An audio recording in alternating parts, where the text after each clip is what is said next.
Hello दोस्तों, स्वागत है एक बार फिर से आप सभी का हमारे चैनल हिंदी शिक्षा सौरभ में, जहां पर मैं शालिनी मिश्रा आपके लिए लेकर आई हूं बहुत ही इम्पोर्टेंट टॉपिक जो मध्य प्रदेश असिस्टेंट प्रोफेसर परीक्षा 2024 से संबंधित है।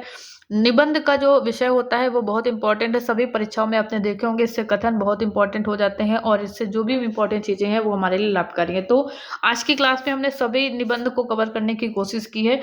तो थोड़ी सी वीडियो लंबी हो जाएगी, पूरा वीडियो देखिएगा अंत तक। आचरण की सभ्यता, मेरी असफलताएं, करुणा, देवदारू, एक लंबी कविता एकांत, मेरे राम का मुकुट बिखरा है। संपूर्ण निबंध की समीक्षा हम लोग देखेंगे। महत्वपूर्ण फैक्ट जो भी इससे संबंधित होंगे हम सब पर चर्चा करने वाले हैं। चैनल को सब्सक्राइब कर लीजिएगा जिससे सभी वीडियोस की नोटिफिकेशन आपको मिलती रहे। तो चलते हैं, स्टार्ट कर लेते हैं आज की क्लास को। तो सबसे पहले हम बात करेंगे आचार्य रामचंद्र शुक्ल का निबंध करुणा। ठीक है, करुणा निबंध की चर्चा करेंगे। ये चिंतामणि में संकलित है, आचार्य शुक्ल का निबंध है। आचार्य शुक्ल के अगर अन्य निबंधों की बात करें तो विचार भी थी, ये इनका मनोविकार एवं व्यवहारिक समीक्षा संबंधी निबंधों का संग्रह है। 1930 इसका प्रकाशन वर्ष है। चिंतामणि भाग 1 ये विचार विधि निबंधों का परिमार्जित संस्करण था जो 1939 में आया और इसी में ये संकलित है। कौन सा? करुणा निबंध। ठीक है, चिंतामणि भाग 2 संपादक विश्वनाथ प्रसाद मिश्र जी है। 3 बड़े निबंधों का ये संग्रह है, 1945 में आया। और चिंतामणि का भाग 3 संपादक नामवर सिंह 1983 में आया। चिंतामणि भाग 4 कुसुम चतुर्वेदी और ओम प्रकाश सिंह ने 2002 में इसका संपादन किया। इसके अलावा रामचंद्र शुक्ल के रश्मिमांसा काव्य चिंतन संबंधी निबंधों का संग्रह है, विश्वनाथ प्रसाद मिश्र द्वारा संपादित है। कविता क्या है? काव्य चिंतन संबंधी निबंध 1909 में आया, इंपॉर्टेंट ये निबंध है। कुछ अनुदित निबंध भी हैं, कल्पना का आनंद, नागरी प्रचारणी पत्रिका। ठीक है, और अंग्रेजी में लिखा है इनका निबंध what has India to do. ठीक है, ये हिंदुस्तान रिव्यू में 1907 में प्रकाशित हुआ था। तो इस तरह के इनके महत्वपूर्ण निबंध हैं आचार्य रामचंद्र शुक्ल के। उन्हीं में से एक निबंध जो हमारे पाठ्यक्रम का हिस्सा है, करुणा। करुणा निबंध की अगर हम लोग बात करें तो इसका आपको ये याद रखना है किसमें संकलित है। ठीक है, तो करुणा निबंध भारतीय काव्य शास्त्र के रस के अंग पर आधारित है। किस पर आधारित है? रस के अंग पर। लेखक ने बहुत सावधानी पूर्वक इस काव्यशास्त्र शब्द को जो जीवन से जोड़कर देखने का प्रयास किया है। छोटे छोटे बिंदुओं के माध्यम से लेखक ने यानी शुक्ल जी ने अपनी बात समझाने की कोशिश की। वो बताते हैं कि किस तरह जब हम किसी बच्चे को रोते हुए देखते हैं तो हमारे अंदर करुणा का भाव किस तरह से उत्पन्न हो जाता है। कहते ठीक उसी तरह छोटे बच्चे भी दुख, पीड़ा या कष्ट को समझने लगते हैं, तो उसे करुणा का ज्ञान कह सकते हैं। कवि के लेखक के कहने का मतलब कि जब हम किसी बच्चे को रोते या विलाप करते देखते हैं तो हमारे अंदर क्या होता है? करुणा का भाव उत्पन्न होता है। और उसी तरह छोटे बच्चे भी दुख, पीड़ा या कष्ट को समझने लगते हैं, तो उसे हम क्या कहते हैं? कि उनको करुणा का ज्ञान हो रहा है। तो यही कारण कहते हैं जब माँ या अपने किसी सगे को बालक रोते देखता है तो रोने लगता है, यानी उसे करुणा ज्ञान या दया का ज्ञान होना कहते हैं कितना जरूरी है, ये बताते हैं इसमें। दुख की श्रेणी में करुणा का उल्टा क्रोध है। शुक्ल जी बताते हैं करुणा जिसके प्रति उत्पन्न होती है हम उसकी भलाई चाहते हैं, और क्रोध जिस पर उत्पन्न होता है हम उससे घृणा करते हैं। ये बात यहाँ पर उन्होंने कही। इसको हम क्या कहते हैं? शुक्ल जी ने इनको क्या कहा? मनोविकार कहा है। लोभ आनंद की श्रेणी में रखा जाता है। ठीक है, जैसे उदाहरण दिया है जहांगीर, पृथ्वीराज, रत्नसेन, अन्य सामंती लोग सुंदर स्त्रियों के लिए लड़ाई कर देते थे लेकिन जीती हुई स्त्री को बहुत संभाल कर रखते थे। ठीक है, तो ये इसको लोभ बताया उन्होंने। मनुष्य, शुक्ल जी कहते हैं मनुष्य एक सामाजिक प्राणी है। जब वह समाज में प्रवेश करता है तो यानी सही गलत को समझने लगता है, तो वह दूसरों को के दुख से दुखी और दूसरों के सुख से सुखी भी होने लगता है। तो ऐसी स्थिति में अपने अथवा पराये के अति दुख को देखकर दुखी होना करुणा के कारण संभव होता है, कहते हैं। और मनुष्य की इसी सज्जनता इसी पर आधारित है कि उसमें कितनी आदमियत बची है। सज्जनता या दुर्जनता आपके व्यवहार संसर्ग पर निर्भर है। मनुष्य की पहली प्राथमिकता सुख की स्थापना है, जिसमें किसी का भी ना दुख बल्कि बिना किसी के नुकसान किए जो अपने जीवन यापन करता है वही जीवन का असली सुख है। शुक्ल जी ने यहाँ बताया। सच बोलना या बड़ों का सम्मान करना कहते हैं सील के अंतर्गत आता है। मनुष्य को सीलवान होना चाहिए, लेकिन कई बार ऐसी स्थितियां बन जाती हैं कि झूठ बोलना अनिवार्य हो जाता है। खुशामद को सील की श्रेणी में शुक्ल जी ने नहीं रखा है, जबकि अपने लाभ के लिए लोग अक्सर क्या करते हैं? खुशामद करते हैं। शिष्टाचार और खुशामद को शुक्ल जी ने अलग अलग बताया। करुणा दूसरे के कष्ट को अपना समझती है। जैसे तुलसी, कबीर, वाल्मीकि रचनाकारों ने करुणा को समझा सकता है, मतलब इनसे आप समझ सकते हैं करुणा क्या है। वियोग में भी करुणा के भाव छिपे हैं। शुक्ल जी लिखते हैं आगे कि अधिक लगाव से कई बार कोई व्यक्ति दूर चला जाता है तो उसकी चिंताएं सताने लगती हैं। जैसे यशोदा का कृष्ण के प्रति चिंता, नायक का नायिका के प्रति, राम का वन जाना, कृष्ण का मथुरा जाना, ये सब क्या है, अनिष्ट की संभावना उसके संदेह में डाल देती है। तो शुक्ल जी बताते हैं कि वहां धुआं को देखकर सोचने लगती है कि मेरा प्रेमी तो कहीं जल तो नहीं रहा होगा। इस तरह की तमाम भावनाएं, यानी कि किसी से अधिक लगाव से कई बार हमें उसकी चिंता सताने लगती है। तो आचार्य शुक्ल ने लिखा है कि सामाजिक जीवन की स्थिति और पुष्टि के लिए करुणा का प्रसार आवश्यक है। इंपॉर्टेंट कथन है ये। सामाजिक जीवन की पुष्टि के लिए, स्थिति और पुष्टि के लिए करुणा का प्रसार आवश्यक है। यह संसार हमारा कर्म क्षेत्र है। ऐसे व्यक्ति की रक्षा और ध्यान व्यक्ति ही रख सकता है, लेकिन यह तभी संभव है जब आप पूरे समाज को अपना परिवार समझे। आगे लिखते हैं, करुणा अपना बीज किसी आलम्बन या पात्र में नहीं फेंकती। अर्थात ये जरूरी नहीं कि आप जिस पर करुणा दिखा रहे हैं तो वो आप पर करुणा दिखाए।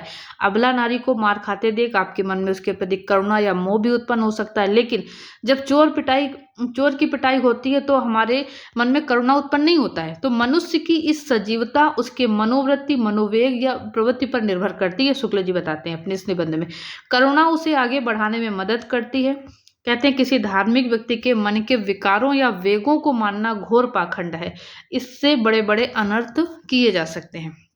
ठीक है, तो ये शुक्ल जी ने करुणा में बताया और आगे बताते हैं कि व्यक्ति में मनोवेग का होना जरूरी है। यदि मनोवेग ना हो तो स्मृति, अनुमान, ज्ञान होने के बाद भी वह जड़ हो जाता है। करुणा जीवन के लिए जरूरी है। करुणा मनोवेग पर आधारित है। ये शुक्ल जी ने कहा मनोवेग पर आधारित है करुणा।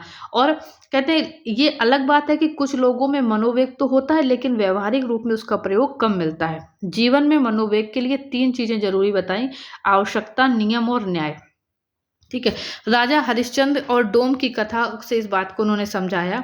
न्याय, नियम और आवश्यकता को इस रूप में समझा जा सकता है कि जैसे अपने ही बेटे की कफन को फाड़ कर देना नियम है। उस कहानी से उन्होंने बताया। अपने आप को कुछ पैसे दिए उसे समय से वापस करना न्याय है। किसी बूढ़े नौकर को जो काम करने में अक्षम हो निकाल देना वो आवश्यकता है। ठीक है, तो इस निबंध के सार रूप में आप कह सकते हो कि शुक्ल जी के कहने का भाव कि मनुष्य के जीवन के लिए करुणा जरूरी है ताकि आदमी को आदमी समझ सके। भारतीय गरीब परिवार में करुणा खूब होता है लेकिन समझदार लोग उन्हें आदमी मानने से इनकार कर देते हैं। जब आचार्य शुक्ल की ये स्थापना कि दूसरों के दुख को भी समझा जाए, लेकिन भारतीय समाज विश्वात्मा पर आधारित है जहाँ सब कुछ गोल गोल है, अर्थात झूठ बोलता है वही आगे है, जो फरेबी है वही ताकतवर है, शेष जनता कारुणिक होकर भी भेड़ चाल में शामिल है, तब करुणा का मूल शुक्ल जी कहते हैं कैसे निर्धारित हो सकता है। इसलिए लिखते हैं, कबीर सांच कहे तो मारन धावे, झूठे जगपति आए। तो इस भाव को शुक्ल जी ने अपने निबंध करुणा के माध्यम से प्रस्तुत किया है। ठीक है, तो ये था उसका कुछ सार। और आगे हम बात करेंगे निबंध मेरे राम का मुकुट भीग रहा। ठीक है, मेरे राम का मुकुट भीग रहा निबंध आचार्य हजारी प्रसाद द्विवेदी का लिखा निबंध है। अगला निबंध हमने लिया है मेरे राम का मुकुट भीग रहा, विद्यानिवास मिश्र जी का ये निबंध है। और विद्यानिवास मिश्र जी के अन्य निबंधों की बात करें तो इस निबंध की बात करें तो ये 1974 इसका प्रकाशन वर्ष है। तो इसको आपको याद रखना है, विद्यानिवास मिश्र का मेरे राम का मुकुट भीग रहा 1974 इसका ईयर है, ये आपको याद रखना है। इसके बाद अन्य निबंधों की बात करें तो चितवन की छाँव 1953, हल्दी दूब 1955, कदम की फूली डाल, तुम चंदन हम पानी, आंगन का पंछी और बंजारा मन, मैंने सिल पहुंचाई, बसंत आ गया पर कोई उत्कंठा नहीं, परंपरा बंधन नहीं, कटीले तारों के आर पार। तो ऐसे भ्रमरानंद के पत्र, बहुत सारे निबंध विद्यानिवास मिश्र जी के हैं जो इम्पोर्टेंट है और सभी परीक्षाओं में पूछे भी जाते हैं। तो ये भी एक ललित निबंधकार हैं विद्यानिवास मिश्र जी। ठीक है, तो मेरे राम का मुकुट भीग रहा, अगर इस निबंध पे हम लोग यहाँ पे चर्चा करें तो विद्यानिवास मिश्र का यह निबंध मेरे राम का मुकुट भीग रहा निबंध का केंद्रीय भाव मनुष्य मन का वात्सल्य है। मनुष्य मन का वात्सल्य, लेकिन इसका विस्तार कई अन्य भावनाओं और विचारों को अपने में समेटे हुए है। यानी कि मनुष्य की बाहरी दशा में वो लिखते हैं चाहे जितने भी परिवर्तन क्यों ना हो, उसके आंतरिक मनोभावों में परिवर्तन नहीं होता है। आज से हजारों साल पहले जिस प्रकार राम सीता लक्ष्मण के बन जाने पर कौशल्या का मन तड़पता होगा, क्या आज भी अपनी संतान के लिए माता पिता का मन नहीं तड़पता? ये प्रश्न मेरे राम का मुकुट भीग रहे एक इसके माध्यम से इन्होंने उठाया है। मनुष्य के आंतरिक मनोभावों की एकता का यह सूत्र ही आज भी राम कथा से जोड़े है, इसलिए वह आज भी दर्द से विकल होकर गा उठता है कि मेरे राम का भीजे मुकुटवा। ये लाइन इसी में आती है। तो इसी क्रम में लेखक एक प्रश्न ये भी यहाँ पर उठाता है कि जब राम को निर्वासित किया गया तो उनके राष्ट्रीय वस्त्र उतार गए, उनका मुकुट भी, लेकिन इस लोकगीत में राम को मुकुट धारण किए हुए कल्पित किया गया है। तो ये जनमानस में राम का ईश्वरत्व या उत्कृष्टता का भाव है जिसे जनता सुरक्षित देखना चाहती है। ये यहाँ पर ये भी प्रश्न इन्होंने दिखाया। और बात लेखक ने यह भी कही कि राम का निर्वासन वस्तुतः उनका ऐश्वर्य से निर्वासन भी है। इस रूप में जिनकी संतान भी ऐश्वर्य से वंचित कर दी गई है, उनका दर्द भी राम वनवास में व्यक्त हुआ है। माता पिता हमेशा अपनी संतान की उत्कृष्ट सुख और मंगल की कामना करते हैं। मुकुट उनकी इसी कामना का भी प्रतीक है, ये यहाँ पर उन्होंने बताया। तो ये इस निबंध में राम वनवास की कथा के माध्यम से मनुष्य मन के वात्सल भाव के कई पक्षों को लेखक ने उजागर किया है और अपने मेरे राम का मुकुट भीग रहा है इस शीर्षक के माध्यम से उन्होंने इसमें ये बताने की कोशिश की है। तो ये पीडीएफ आपको हमारे टेलीग्राम पर मिल जाएगी, जहां पर आप इसका पूरा और समीक्षा देख सकते हैं। ठीक है, मेरे राम का मुकुट भीग रहा है, ये भावानुकूल राम की वन यात्रा से जुड़े अनेक मार्मिक प्रसंगों को भिगोता है। जहाँ पर सुबह के 4 बजे होते हैं तब उसके पुत्र जो एक पार्टी में जा रहा होता है उसका आगमन होता है और कृष्णा नाम की एक वो भी आ जाती है। इसी कहानी के माध्यम से उन्होंने बताया कि माता पिता किस तरह से उसके लिए चिंतित हो रहे होते हैं। ठीक है, इसमें सिंदूर भी प्रतीक आता है, मुकुट भी प्रतीक आता है। तो गाते ना मेरे राम का भीगे मुकुटवा सीता के सिनरुआ, ऐसा करके आता है। तो मुकुट वर्षा के पानी से भीग न जाए, ये और सीता की मांग का सिंदूर, इस तरह से ये भी इसका सिंदूर किसका प्रतीक है? नारी के सौभाग्य का प्रतीक होता है, जो यहाँ पर उन्होंने इन मांगलिक प्रतीकों के माध्यम से इस निबंध को बताने का प्रयास किया। यानी राम, लक्ष्मण और सीता से जुड़ी तीनों बातों की प्रतीकात्मक व्याख्या ये निबंध करता है। ठीक है, तो आगे अगले निबंध की तरफ अगर हम बढ़े, आज का हमारा अगला निबंध है आचरण की सभ्यता। ठीक है, आचरण की सभ्यता निबंध की अगर बात करें तो यह निबंध सरदार पूर्ण सिंह जी का लिखा निबंध है और सरदार पूर्ण सिंह जी के सच्ची वीरता, कन्यादान, आचरण की सभ्यता, मजदूरी और प्रेम, अमेरिका का मस्त योगी, वाल्ट हिटमैन, यानी कुल 6 निबंध उनके हैं। ठीक है, और 6 के 6 आपको याद रखने हैं क्योंकि ये सभी इंपॉर्टेंट है। ठीक है, तो इस आचरण की सभ्यता, इसका पूरा वीडियो अगर आप देखना चाहते हैं तो हमारे प्लेलिस्ट में जाके देख सकते हैं। और इसमें हम आपको महत्वपूर्ण बिंदु बताते हैं कि इस निबंध में, आचरण की सभ्यता में, निबंध में विद्या, कला, कविता, साहित्य, धन और राजस्व सभी से अधिक शुद्ध आचरण को लेखक ने महत्व दिया है। इसके लिए लेखक ने नम्रता, दया, प्रेम और उदारता को हृदय में स्थान देना आवश्यक बताया है। अच्छे आचरण वाले व्यक्ति के प्रेम और धर्म से सारे जगत का कल्याण होता है। सभी व्यक्तियों को सुख, शांति और आनंद की प्राप्ति होती है। वे शांत एवं मौन रहकर जगत की भलाई में लगे रहते हैं और सच्चे आचरण का प्रभाव सदैव मानव हृदय पर पड़ता है। जो पुजारी, मुल्ला या पादरी सच्चे आचरण वाला होता है, उसकी बातें सभी के हृदय को भी प्रभावित करती है। तो यहाँ पर लेखक ने आचरण की शुद्धता पर बल दिया है। तमाम इसमें कथन भी आते हैं कि आचरण की सभ्यता में भाषा सदा मौन रहती है ना। इस तरह के तमाम आचरण पर लेखक ने, शुद्ध आचरण पर यहाँ पर बल दिया है। लेखक ने गरीब, पहाड़ी, किसान और शिकारी राजा के उदाहरण द्वारा सच्चे आचरण का स्वरूप इसमें स्पष्ट किया है। यानी किस तरह वह किसान अपने पवित्र आचरण द्वारा शिकारी के दूषित हृदय को बदल देता है। इस तरह पवित्रता और अपवित्रता दोनों से ही आचरण का निर्माण होता है। एक कथन आता है, पवित्र अपवित्रता उतनी ही बलवती होती जितनी पवित्र पवित्रता। इसमें कथन आता है, भले बुरे विचार आचरण को बनाने में सहायक होते हैं। बाह्य जगत के व्यापार सदैव अंतरात्मा को प्रभावित करते हैं और उन प्रभावों से ही आचरण का निर्माण होता है। ये लेखक ने यहाँ पर बताने की कोशिश की। ठीक है, और आचरण का विकास ही जीवन का परम उद्देश्य लेखक ने यहाँ पर बताया है। आचरण के विकास के लिए शारीरिक, मानसिक और आध्यात्मिक सामग्री जुटाने पर बल दिया है। निष्कपट एवं सतत परिश्रमी किसान को अच्छे आचरण वाला लेखक ने इसमें माना है। ठीक है, तो ये इंपॉर्टेंट है। तो लेखक ने किसी धर्म किसी जाति को उन्नत नहीं बताता, वो बताते धर्म किसी जाति की उन्नत नहीं करता, अपितु कठोर जीवन, परिश्रम, खोज और सतत प्रयत्न किसी जाति को उन्नत बनाते हैं। साथ ही संसार में सतत परिश्रम ही आचरण का स्वर्ण हाथ आता है। कहते कभी अकर्मण और आलसी आचरण की सभ्यता को नहीं प्राप्त करते हैं, जो परिश्रमी हैं वही प्राप्त करते हैं। आचरण की प्राप्ति केवल स्वप्न देखने से नहीं होती, लेखक ये भी बताता है, लगातार परिश्रम करने से होती है। धर्म पुस्तकों से नहीं हो सकता, आडंबरों से आचरण शुद्ध नहीं हो सकता है। इसलिए पहले प्राकृतिक सभ्यता प्राप्त करो, प्राकृतिक सभ्यता से मानसिक सभ्यता आएगी, और मानसिक सभ्यता के आते ही कहते हमें आचरण की सभ्यता प्राप्त होगी, और इस आचरण की सभ्यता के प्राप्त होते ही शारीरिक, मानसिक और आध्यात्मिक संकट भी हमारे समाप्त हो जाएंगे। मानवतावाद की स्थापना होगी, सर्वत्र प्रेम और एकता का अखंड राज्य स्थापित होगा। यही संदेश इस लेखक ने इस निबंध के माध्यम से दिया है। ठीक है, अगला निबंध है हमारा मेरी असफलताएं। बाबू गुलाब राय जी का लिखा यह निबंध है। बाबू गुलाब राय जी के अन्य निबंधों की बात करें तो ठलुआ क्लब, फिर निराशा क्यों, कुछ उथले कुछ गहरे, मेरे मकान, मेरे नापिताचार, प्रीति भोज, अध्ययन और आस्वाद, प्रबंध प्रभाकर, मेरे निबंध ललित, इनका ललित निबंध है मेरे मकान, मेरे नापिताचार, मेरी दैनिकी का एक पृष्ठ। ये इनके क्या है, ललित निबंध संग्रह में आते हैं। ठीक है, तो मेरी असफलताओं की बात अगर करें, मेरी असफलताएं एक इनका आत्म संस्मरणात्मक शैली में लिखा हुआ निबंध है, और इसमें गुलाब राय जी ने वैयक्तिक विषयों को रोचक ढंग से प्रस्तुत किया है।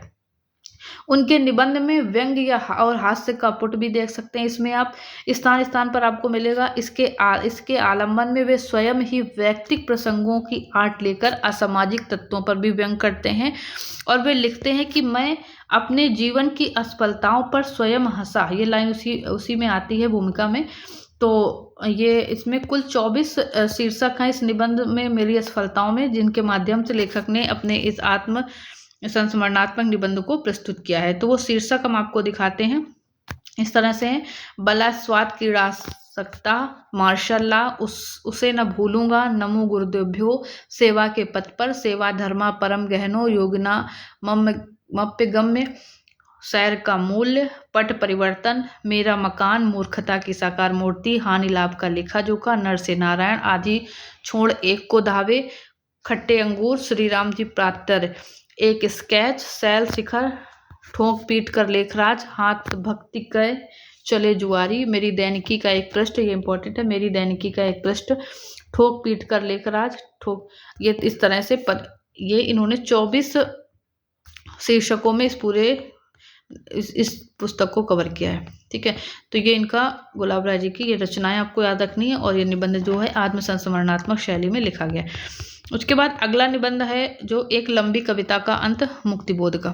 ठीक है, मुक्तिबोध द्वारा लिखित ये निबंध एक लंबी कविता। ये मुक्तिबोध इंपॉर्टेंट इसलिए हो जाते हैं क्योंकि एमपी मध्य प्रदेश के श्योपुर जिले में इनका जन्म हुआ था, और ये मध्य प्रदेश स्पेशल जो रचनाएं है उससे भी इसलिए भी इम्पोर्टेंट है। और इनकी ये रचना एक लंबी कविता का अंत, ये एक साहित्यिक की डायरी, जो इनका निबंध या डायरी है, एक रचना है जिसमें कुल 13 निबंध संग्रहित हैं, उसी से ये लिया गया है।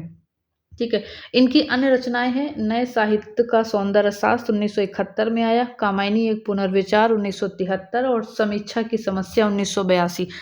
तो तमाम ये निबंध संग्रह इनके मुक्तिबोध जी के हैं। ठीक है, ये रचनाएं हैं। तो लंबी कविता का अंत एक साहित्यिक की डायरी में संकलित है, ये आपको ध्यान रखना है। इसमें कुल 13 निबंध है। इसका दूसरा जो निबंध है वो लंबी कविता का अंत है। एक लंबी कविता का अंत सितंबर 1957 ईस्वी में नवलेखन पत्रिका में प्रकाशित हुआ था। ये सबसे इंपॉर्टेंट चीज है इसकी, सितंबर 1957 ईस्वी में नवलेखन पत्रिका में ये प्रकाशित हुआ था। इसमें पात्रों के माध्यम से लेखक ने बात की। पात्र कौन है? लेखक की पत्नी शरद जोशी, अक्षय कुमार। ठीक है, इसमें मुक्तिबोध द्वारा अपनी कविताओं के आकार, स्वरूप एवं विस्तार के बारे में अपने अनुभवों को सार्वभौमिक अर्थ देने का प्रयास किया गया है। आधुनिक साहित्यकारों की स्थिति, उनके स्वभाव और उनके श्रेणियों आदि का वर्णन लेखक ने इसमें किया है। और ये निबंध मुक्तिबोध की सृजनात्मक प्रतिभा का भी दर्शन कराता है। तो अच्छा निबंध है, आप जरूर ये इसके मूल पाठ हो सके तो जरूर पढ़िएगा। अब इतना समय नहीं है कि आपको यहाँ पर मूल पाठ दे सकें। ठीक है, इसलिए इसके कुछ इंपॉर्टेंट फैक्ट ही हम यहाँ पर दे सकते हैं। कुछ कथन भी इसमें लिए गए हैं, जैसे जब तक ये जब तक समाज पर धन का शासन रहेगा तब तक ये चारित्रिक संकट, अधिक से अधिक असंतोष, अव्यवस्था उत्पन्न करने के अतिरिक्त मानव मूल्य की हानि के साथ ही लोभ से अधिक प्रेरित होंगे। तो ये तमाम कथन हैं जो आपको इसमें फाइल में मिल जाएंगे, ठीक है। तो यहाँ से आप देख सकते हैं। उसके बाद अगला जो हमारा निबंध है देवदारू।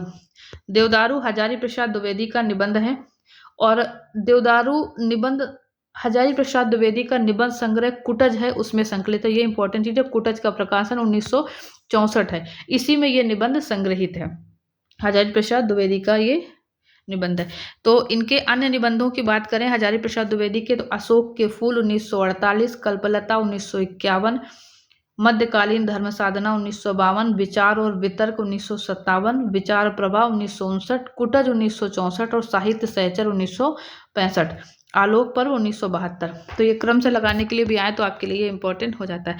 देवदारू की बात करें तो देवदारू वृक्ष की महिमा का वर्णन लेखक ने इस निबंध में किया है। लेखक का मानना है कि देवदारू जो वृक्ष है वो पर्यावरण का संरक्षक है। इसका अस्तित्व बहुत पुराना यानी महाभारत से भी प्राचीन बताते हैं लेखक ने। देवदारू महादेव का प्रिय वृक्ष है, प्रीतम कहते हैं उन्होंने उसको। लेखक ने इस वृक्ष की प्रशंसा करते हुए ये बात भी लिखी कि यह सिद्धांतवादी वृक्ष है और निरंतर आकाश की ओर ये बढ़ता रहता है। किसी भी परिस्थितियों में वो मुस्कुराता रहता है, हर परिस्थिति में सामंजस्य बिठाता रहता है। इसके माध्यम से लेखक ने यह संदेश देने का प्रयास किया कि हर परिस्थिति में समान बने रहना मनुष्य को जरूरी है। देवदारू की तरह अटल और स्थिर रहना ही जीवन का लक्ष्य होना चाहिए और उससे सीख लेनी चाहिए हमें। और इसमें लेखक ने भूत प्रेत जैसी भ्रांतियां न फैलाने का भी संदेश दिया। जो कथा आती है कि भूत प्रेत को देवदारू की लकड़ी से पंडित जी भूत प्रेत हटाते हैं, भगाते हैं, इस तरह की भ्रांतियां समाज में ना फैलें, ये भी संदेश लेखक ने यहाँ पर देने का प्रयास किया है, ठीक है। तो ये थे हमारे पूरे निबंध जो हमने इस सिलेबस में हमारे थे, उनको हमने यहाँ पर कवर करने की कोशिश की। तो वीडियो कैसी लगी हमें ज़रूर बताइएगा, अधिक से अधिक शेयर कीजिएगा। मिलते हैं कल फिर ऐसे ही महत्वपूर्ण टॉपिक को लेकर। Thank you.